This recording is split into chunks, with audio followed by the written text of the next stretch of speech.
I sometimes look at our cat and think that's how we should all try to look at life. Just be, relax, not constantly judging ourselves or others or our lives, but just being curious about it all. A bird in flight, a flower that moves in the wind, with perhaps a mild interest in getting our next meal and a decent rest.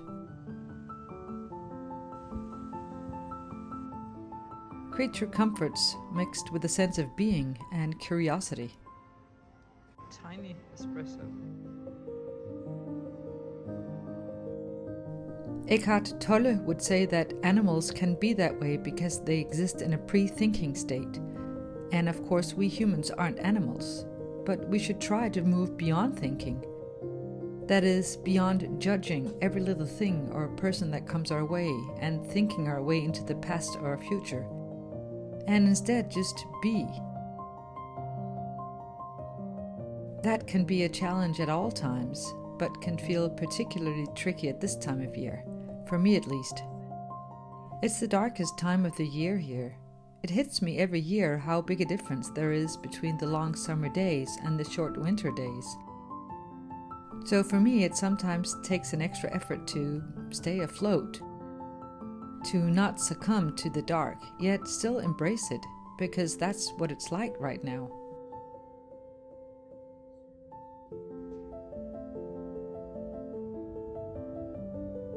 In mid-late November we had a sprinkling of snow, really just a light dusting, but nobody could remember the last time we had snow in November, so there was an air of wonder about it. More than once I heard someone say, "This is like when I was a child," and I remembered that too. The snow lit up the dark a little, and for that reason alone I welcomed it. I rushed out to document that it was actually here, knowing that on the island I live on, the snow never stays for very long. In the evening it was already beginning to thaw, but thankfully there was still a bit of white left on the ground the following morning.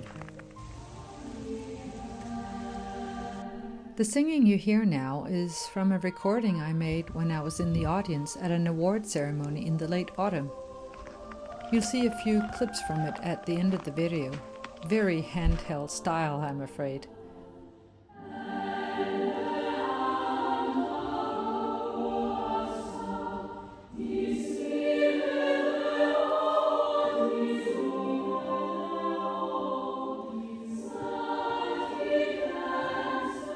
The Norwegian writer Karl Ove Knausgård received the Hans Christian Andersen Literary Award, and there were performances by the choir you can hear, Danmarks Radios Pigekor, a kind of national girls' choir, as well as by a few other performers. I admit to tearing up a little as I heard these pure voices singing, and I don't think I was the only one.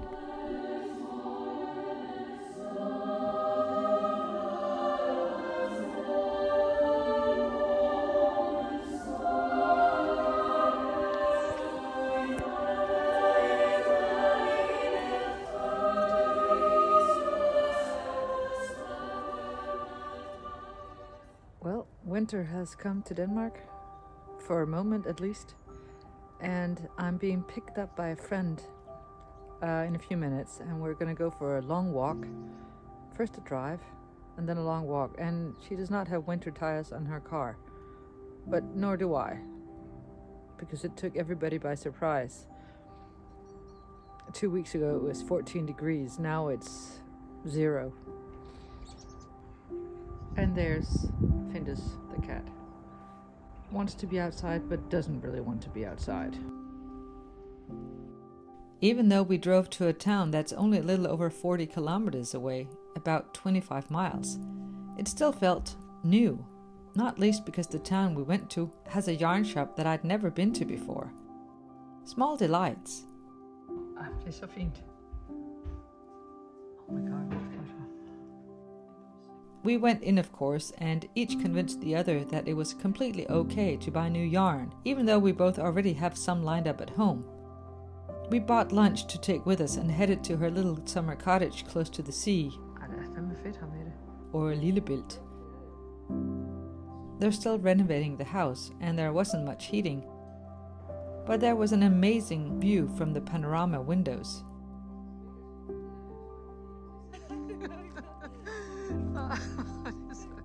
Ej, hvor er det fint. Ej, hvor er det fint.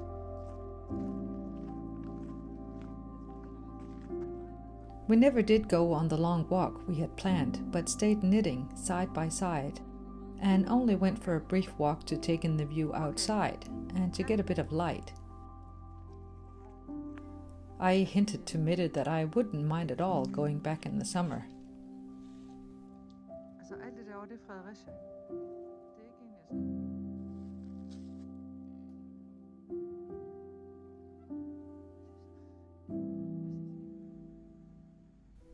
My daughter and I made soup when I got home that night, which was perfect for a cold November evening. A few days later, we went to my cousin's daughter's birthday in Jutland, a 2-hour drive from where I live. The bearded man you can see briefly is my brother, and my aunt was there too. For dessert, we had kagekone, which literally means a cake lady, a typical Danish tradition for children's birthdays. For boys, of course, it's a cake man.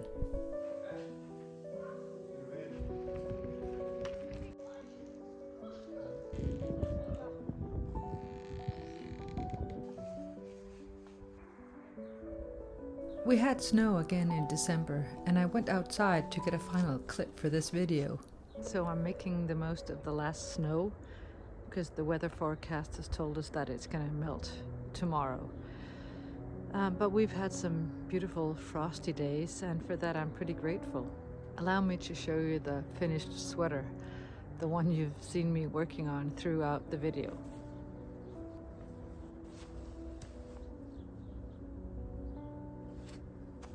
I'm pretty happy with it. It's warm, and of course I'm just gonna put this over again because it's not warm outside. The sweater is warm. I've chosen various blue and brown colors, and I guess I chose them because they sort of represent the beauty that's in nature this time of year, at least here in my part of the world. It's a stark kind of beauty.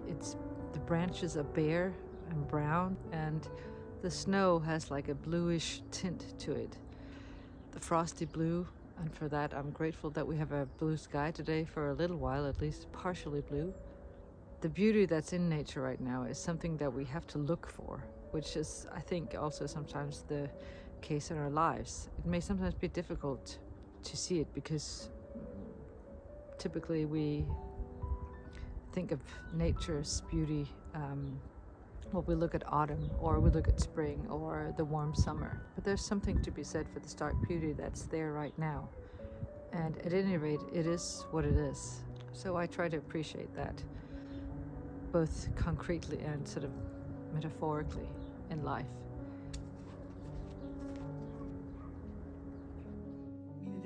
I won't add anything to the award ceremony, except to say thank you for watching, and stay afloat. Vi i sør i Norge i 1986. Rett før Tsjernobyl-ulykka.